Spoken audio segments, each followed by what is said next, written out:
Dear Black women, so as a woman, we have blazed these trails together.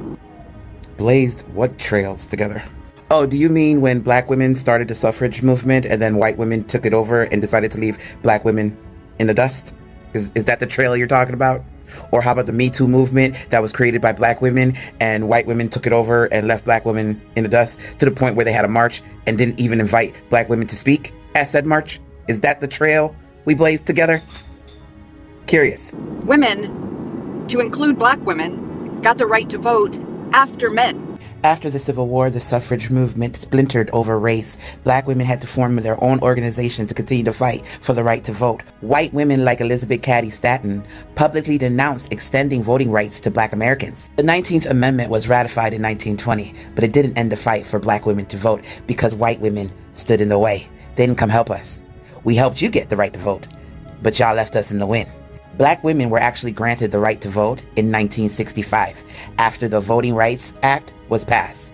This act enforced the 15th Amendment, which gave black men the right to vote as well. Fun fact, in 1913, organizers of a women's suffrage parade in Washington, D.C. forced black women to walk in the back of the parade separate from white participants. This was an example of the racism black women faced during the suffrage movement. So again, we march with you, help you get your voting rights, and y'all left us in the wind. But continue. Still not equal. Equality, equal pay. We still get less on the dollar. So why are you alienating a high percentage of allies? Like, why are you doing this? This number hasn't changed in 3 elections. We're not alienating you. We're telling you that we're tired of doing all the work and we still get screwed by white women. It's because this number has not changed. So clearly something is off here.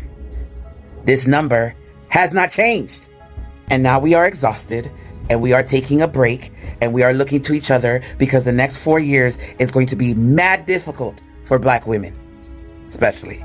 What constitutes white? This is 2024. While skin color is a factor, white is more about the social position and power dynamics associated with being perceived as white, not just a description of someone's complexion. The concept of whiteness developed through European colonialism and slavery, where light skin were used to establish a hierarchy of power. This is what whiteness is. Here's a more in-depth definition of what white is according to the social construct of race. You can go ahead and pause and read. If it's just a black pack, like what? Where do you draw the line? Only certain black people? Because I have 2% Nigerian. Am I allowed in? No. I don't know if you noticed, but the world is still being run by men. White men. The men that you guys raise. The world is being run by white men. Gotta have your adjectives. And yeah, we've noticed. Women had nothing to do with slavery. Literally. Like nothing. I'm sure we were saying, hey babe, this is pretty effed up because we're nurturing, we're loving, it's wrong. Hey babe, it's pretty effed up? What Delulu land are you living in?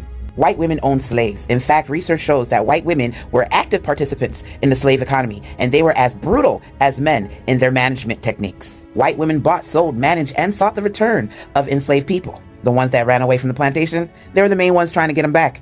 They were often listed as owners in nearly 40% of the transactions involving enslaved women. They also fought in courts to preserve their legal ownership over enslaved people, because owning a large number of enslaved people made a woman a better marriage prospect. The Mississippi Married Women's Property Law of 1839 was the first law in the United States to give married women ownership rights over enslaved people. It wasn't like they were like, no, we don't want that law. We don't want to be able to own people.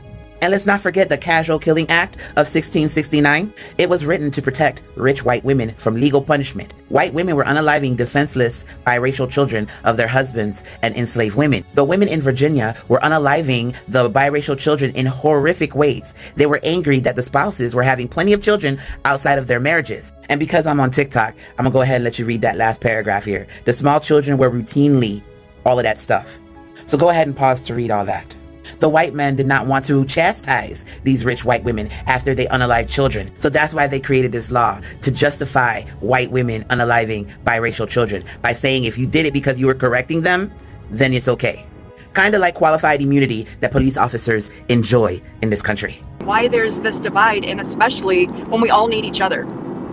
What happened? Why are you guys mad at white women? We are angry because white women are the problem. You guys are the largest demographic in the country. Out of 250 million white people, 60% to 65% of them are white women. Yet you guys continue to do this. Continuously stabbing us in the back. While we're out here fighting for the rights of all women, this is what you guys do. We are exhausted now. So in this moment, we're going to be thinking about us, resting. Y'all go out there and go do the work. We have been shouldering the responsibility for everyone's freedom in this country for far too long. It is time for you to get up and go work. We are resting.